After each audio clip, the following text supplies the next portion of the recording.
Buenas tardes, ¿cómo han estado? Qué gusto en poderlos saludar.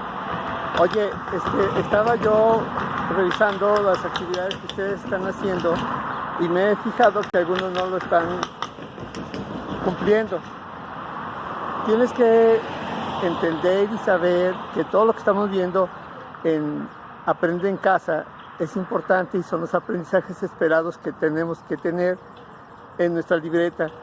Si quieres hacerlo en tu libreta, ve llevando fecha, temas, aprendizaje esperado, porque es lo que realmente necesitamos que tengas a la mano en este tiempo que estamos a la distancia.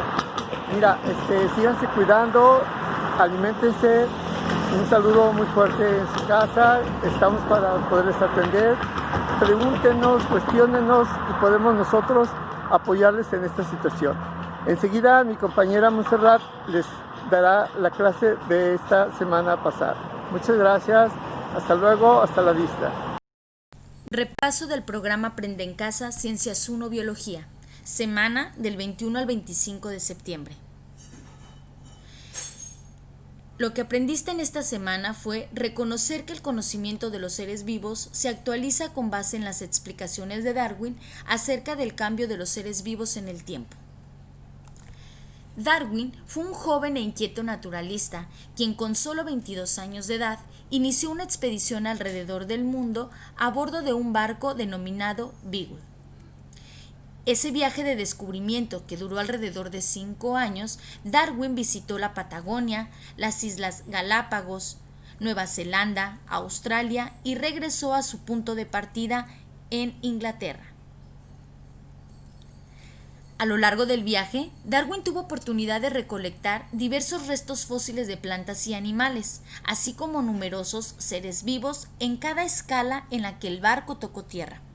Además, en cada una de esas escalas, Darwin aprovechó para realizar observaciones tanto de los organismos como del ambiente en el cual se encontraban. Cada una de estas observaciones se convirtieron en la materia prima de su famosa teoría, la teoría de la evolución, que con el tiempo probó tener un gran valor científico. Durante el recorrido por Sudamérica, Darwin desenterró fósiles de animales asombrosos y prácticamente desconocidos hasta entonces. Así pudo observar, por ejemplo, el gran parecido del esqueleto fósil del gliptodonte con el actual armadillo, solo que el primero era de proporciones gigantescas. Este gran parecido entre el gliptodonte y el armadillo le generaba muchísima intriga a Darwin, pues no lograba entender cómo el gliptodonte, siendo una especie que ya se había extinguido y que había vivido hace millones de años, se parecía tanto al actual armadillo. Todo este tipo de preguntas se agudizaron al llegar a las Islas Galápagos, en el cual Darwin observó que había una gran variedad de tortugas y de aves que variaban entre isla a isla dependiendo de su hábitat y forma de alimentación.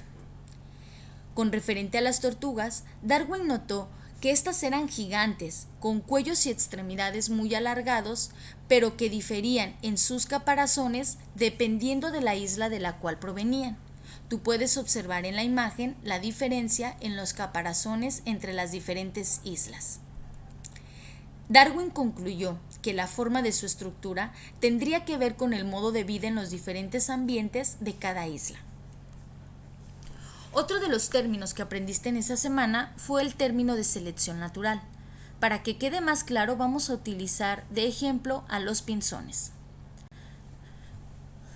Darwin concluyó que la diferencia de los picos de los pinzones se debía a la forma en que se alimentaban, pues aquellos con los picos más alargados y puntiagudos se alimentaban principalmente de insectos, y aquellos con los picos más redondeados se alimentaban principalmente de semillas. Por lo tanto, concluyó que los rasgos de los picos serían entonces características que les facilitarían a las aves alimentarse en determinados ambientes en función de los alimentos disponibles. La variabilidad biológica se define como la diferencia que existe entre los individuos de una misma especie. Aunque pertenezcan o provengan de los mismos padres, ningún individuo es igual a otro. Es decir, un ejemplo podría ser tú con tus hermanos. Aunque provengan de los mismos padres, ninguno es idéntico, todos somos diferentes, y a eso se le conoce como variabilidad biológica, que puedes observar otro ejemplo también en la imagen.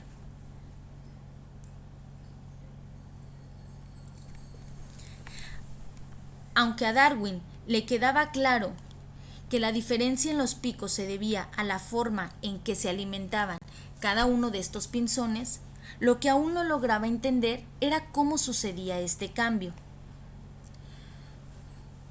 Para que lo entiendas, vamos a ver el siguiente ejemplo.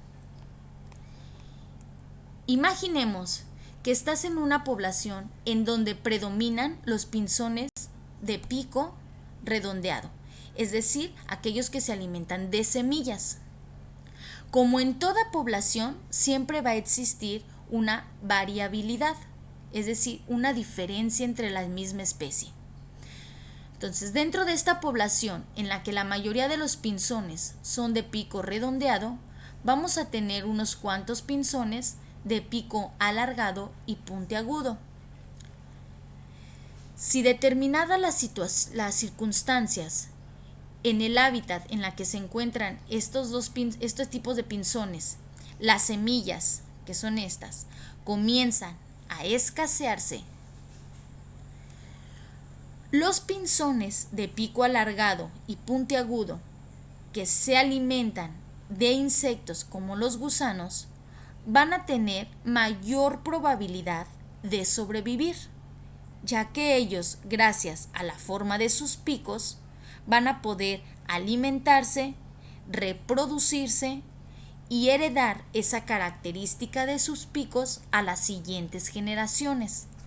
Por su parte, los pinzones de pico redondeado, al no tener la capacidad de poderse alimentar, su especie va a llegar a extinguirse.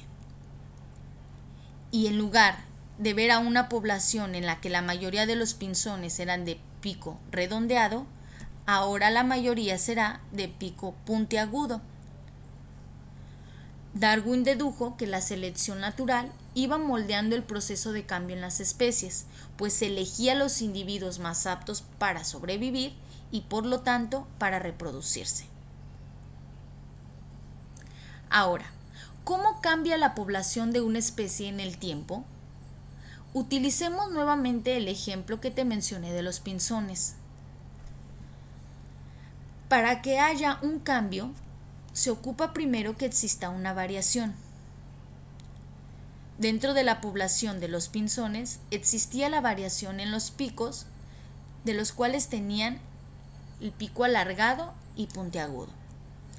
Esa variación, al escasearse las semillas, le permitió que el pinzón se alimentara y por lo tanto hubiera una reproducción, y esa característica de su pico alargado y puntiagudo la heredara a las siguientes generaciones. A eso se le conoce como evolución por selección natural. Es decir, algunos individuos de poblaciones que posean características o variaciones que les permitan sobrevivir pueden llegar a ser adultos y reproducirse. Los que no tienen estas características, como por ejemplo en el caso de los pinzones con pico redondeado que ya no tenían de qué alimentarse, los que no tienen esas características mueren jóvenes sin dejar descendencia. Los individuos que logran reproducirse transmiten a sus descendientes las características que les dan ventaja sobre los otros. Otro de los ejemplos que utilizó Darwin para explicar cómo cambiaban las especies a lo largo del tiempo fueron las jirafas.